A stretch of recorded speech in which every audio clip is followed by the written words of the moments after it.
జీఎస్టీని ప్రతి ఒక్కరూ ఉపయోగించుకోవాలని నెల్లూరు నగరంలోని ఎస్పార్క్ హోటల్లో జరిగిన సెమినార్లో పాల్గొన్న జీఎస్టీ ఆడిట్ కమిటీ రాష్ట్ర కమిషనర్ ఆనంద్ కుమార్ తెలిపారు.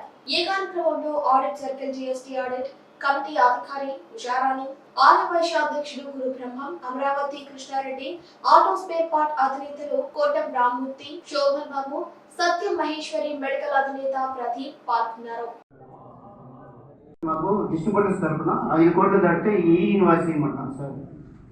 5 కోట్లు దాటిన తర్వాత దాన్ని మీద ఏమన్నా 10 కోట్లకి ఏమన్నా చేసి ఈ ఇన్వాయిస్ కాదు సార్. అంటే ఈజీగా అయిపోతుంది 5 కోట్లు అనేది. 5 కోట్లు అనేది ఈజీగా అయిపోతుంది సార్. సార్ అదే సార్, ఎక్స్పెన్సెస్ ఎక్కువ అయిపోతున్నాయి. 5 కోట్లు దాటిన తర్వాత మ్యాన్ పవర్ ఎక్కువ అవుతుంది. అందుకని ఈ ఇన్వాయిస్ 10 కోట్లకి మీరు ఏమన్నా చదివేద్దాం. యాక్చువల్గా మీరు ఎండ్ బెనిఫిట్ చూడాలి. ఎండ్ బెనిఫిట్ ఏంటంటే, ఇప్పుడు మీరు కొండ ఎక్కుతున్నారు అనుకోండి, కొండ ఎక్కినప్పుడు కష్టం ఉంటుంది కొంచెం, కానీ ఎక్కిన తర్వాత అంత కనబడుతుంది ఎక్కడ ఏమున్నది మంచి. You feel your top of the world కదా పైన ఎక్కితే. అట్లనే ఈ ఇన్వాయిసింగ్ అంటే ఏంటంటే, మీకు ఏ రోజుకి ఆ రోజు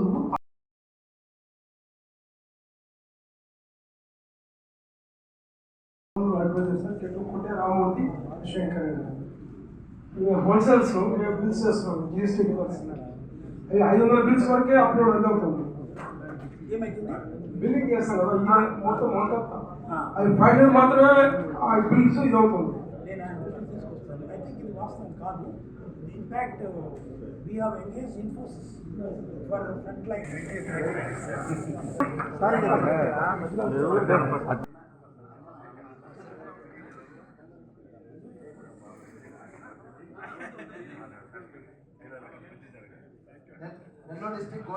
ఏదైనా సరే మీ గవర్నమెంట్ దగ్గర నుంచి ఏదైనా వస్తే జీవోలు కానీ పాలసీలు కానీ తెలియపరచాలి సార్.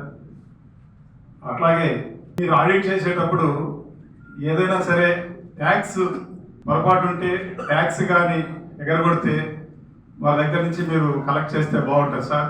ఏవో కొన్ని గ్రామటికల్ మిస్టేక్స్ కానీ తర్వాత టెక్నికల్ మిస్టేక్స్ పట్టుకొని డీలర్ని కొంచెం ఇబ్బంది పెట్టకుండా ఉంటే బాగుంటుంది. ట్యాక్స్ అయితే కంపల్సరీ కట్టాలి. ట్యాక్స్ రావాల్సిన కాడ మాత్రం వసూలు చేయొచ్చు, కానీ దాన్ని అడ్డం పెట్టుకొని వేరే విధంగా డీలర్ని ఇబ్బంది పెట్టకుండా ఉంటే బాగుంటుంది. అట్లాగే మా డీలర్స్ కూడా నేను చెప్పేది ఏంటంటే, ఇప్పుడు మనకేదో అయిపోయింది, మనం సేల్ చేసాము అయిపోయింది అనుకోకుండా 5-6 సంవత్సరాలైనా మనకు ఆడిట్ వస్తుంటుంది. ఎక్కడెక్కడో ఏదేదో ప్రాబ్లమ్స్ అని అంత సాఫ్ట్వేర్ బాగా డెవలప్ అయింది. మనకు తెలియకుండానే మన తప్పుల్ని వారు పెట్టడానికి అవకాశం ఉంది. కాబట్టి మనం అందరం కూడా చాలా జాగ్రత్తగా ఉండాలి. వేబుల్స్ ఇచ్చేటప్పుడు కానీ బిల్లింగ్ వేసేటప్పుడు కానీ అన్నీ కూడా. నాకు ఈ మధ్య కొన్ని నాకు తెలిసింది, జిల్లా నుంచి ఇక్కడ తమిళనాడు బోర్డర్ వరకు, we have border of Karnataka also, Telangana also, and Maharashtra also, Chhattisgarh also. ఈ సెంట్రల్లీ రిజిస్టర్డ్ ట్యాక్స్ పేయర్స్ ఎవరైతే ఉన్నారో ఈ 3 కమిషనరేట్స్లో వాళ్ళ ఆడిట్ చేయడం మా బాధ్యత. ఈ ఆడిట్ అనేది 3 రకాలుగా విభజించాము. మేజర్ యూనిట్స్ అంటే large units, medium units, small units.